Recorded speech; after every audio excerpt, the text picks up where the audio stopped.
First at 4, breaking news as a Wayne County judge is charged with domestic violence.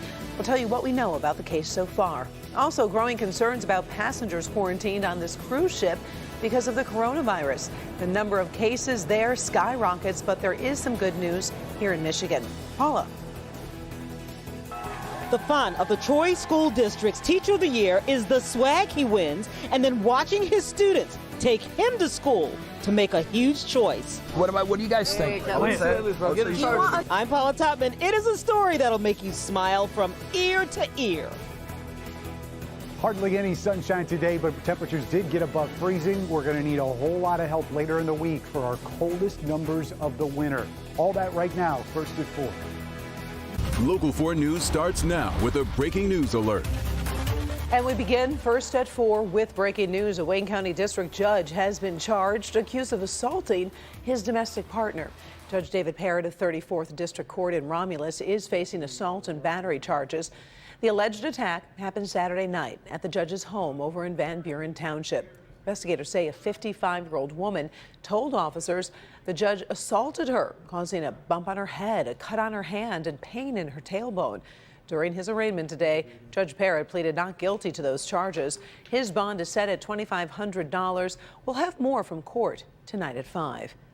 Nolan Baca of Clinton Township has been ordered to stand trial for second-degree murder for a fatal shooting last fall in a Roseville bar. Prosecutors say Baca and John Ozarski got into a dispute in a restroom at Dooley's Irish Tavern, and Ozarski punched Baca. Prosecutors say Baca shot and killed the other man. Baca is calling it self-defense. Prosecutors also added more counts today: assault with intent to murder and a felony firearm charge as well. Jury selection is underway right now in the trial of former MSU gymnastics coach Kathy Klages. She's seen here in a prior court appearance. Klages is charged with 2 counts of lying to police. She was on staff when Larry Nassar was a doctor at the university. Multiple young women say they complained to the coach about Nassar's behavior, but she did nothing about it. Opening statements are expected tomorrow. If convicted, Klages faces up to 4 years in prison. Well, we do have a piece of good news about the coronavirus concerns here in Michigan, even as the illness keeps spreading in China. New test results show a 5th person tested for the virus in Michigan is negative. So far, we don't have any confirmed cases in this state. Also, the state health department confirms it just received its own test kit, which will help speed up results here in Michigan. Meantime, in mainland China, the total number of cases is now over 40,000, with more than 900 deaths. Things have been getting tense on a cruise ship stuck off the coast of Japan. 66 new cases of coronavirus have been confirmed among more than the 3,700 people on board. Each new case pushes the end of their quarantine further away, as health officials will want to wait another 14 days to prevent new infections. More than 130 people have tested positive, with cabin fever and a lack of supplies, making life even more difficult. Well, we were spoiled for a long time this winter. Now we have to enjoy those short breaks between storms. So, Ben, how are things shaping up on our Monday? You know, Karen, I think the first part of this week is probably going to be our best. We've got numbers that are above freezing. Yeah, we could get a little bit more sunshine in here, but there's a couple blue spots up there. Current numbers anywhere between 32 and 35, and really not much of a wind either. But our next big player is starting to make its way right onto the Pacific coast. That's that little swirl there that's eventually going to give us snow as we get into Wednesday night and Thursday. But until then, temperatures are going to be on the mild side of things, so we'll stay right around these numbers through midnight tonight. Not a whole lot of change with mostly cloudy skies. Coming up, we're going to talk about that snow that we will be shoveling and our coldest temperatures of the winter so far. See how long that lasts in just a few minutes. Karen? All right, thank you very much. The Bernie Sanders presidential campaign has asked for a partial re-canvass of the Iowa caucus results. The race was thrown into turmoil thanks to an app malfunction 1 week ago today. While the Sanders campaign doesn't expect the move to change the results, it says the re-canvass is necessary so Iowans will have faith in the process. The latest results show Sanders in second place after Pete Buttigieg in the delegate count. Meantime, the focus shifts to the nation's first primary in New Hampshire. Voters Voters go to the polls tomorrow, and the stakes are getting higher and higher, especially for candidates still trying to break into the upper tier. Let's go to Kimberly Gill for a preview of the next showdown. Kim. Hi, Karen. Good afternoon. In modern history, no Democrat has gone on to win the presidential nomination without placing first or second in either Iowa or New Hampshire. So the pressure is on for many of these candidates. Bernie Sanders and Pete Buttigieg are both looking to build on the fractured momentum that they were stuck with leaving Iowa. Senator Elizabeth Warren and former Vice President Joe Biden need to show they can stay in the so-called top tier of candidates, while other Democrats, including Senator Amy Klobuchar, are still trying to break out of the pack. With the Iowa results so confusing, New Hampshire has become more important. Voters say this primary is about getting to know the candidates. You bump into, as you know, up here, candidates on the street or in diners like this one. So I don't think there's any place else in the country where you can get as close to the candidates. And today the candidates are crisscrossing the state with the polls opening in less than 24 hours. In the meantime, President Trump will leave for New Hampshire in about 30 minutes or so. He's holding a rally the night before the Democratic primary. So the president will be reminding voters why he thinks he should be reelected. That rally is set for 7 o'clock tonight. Karen, we'll send it back to you for more news of the day. Always appreciate it. Thank you, Kim. Sure.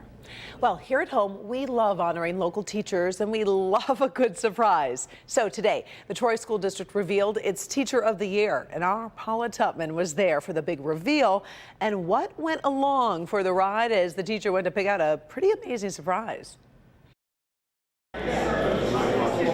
The excitement started to build just before 11:30 at Troy College and Career High School. This is my absolute favorite day of the year. The mock assembly, an elaborate ruse for the real event, the announcement of the Troy School District's Teacher of the Year. His name is Jeff Rainwater, and once it hit him, his first display of greatness was to express just how great everyone else is. The ironic thing is that every single colleague that I work with is deserving of this. Miss Boogerin, how you take a kid in for Thanksgiving, and Llewellyn, you take kids out to lunch. Miss G, you saved a kid last year and you helped the kid get his citizenship. All right, ladies and gentlemen, take a look at the picture on the board, Jonathan. This is an alternative school, part of why he loves it. All right, Keegan, go. They come to us with trauma, whether it's emotional or physical. They come with sometimes often low self-esteem, and they've given up on academics. They've given up on themselves sometimes. What I want you guys to do is I want you to write this journal up on the board. Because he's not just teaching textbook stuff, he's teaching self-esteem. Chris has felt unloved all his life. Congratulations. Thank you so much. But then Mr. Rainwater got a hold of him. I have been in trouble. I was struggling constantly with my family not feeding me.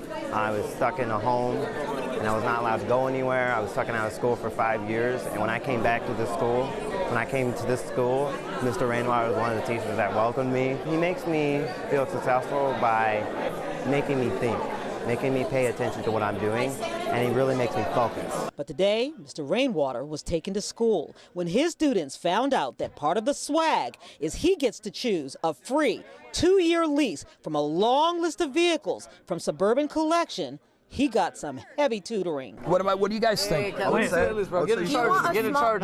The Jeep? Get in charge. Nah, get the Impreza WRX. Buick, Infiniti, Chrysler, Mazda, Hyundai. They're not going to give me the Hellcat.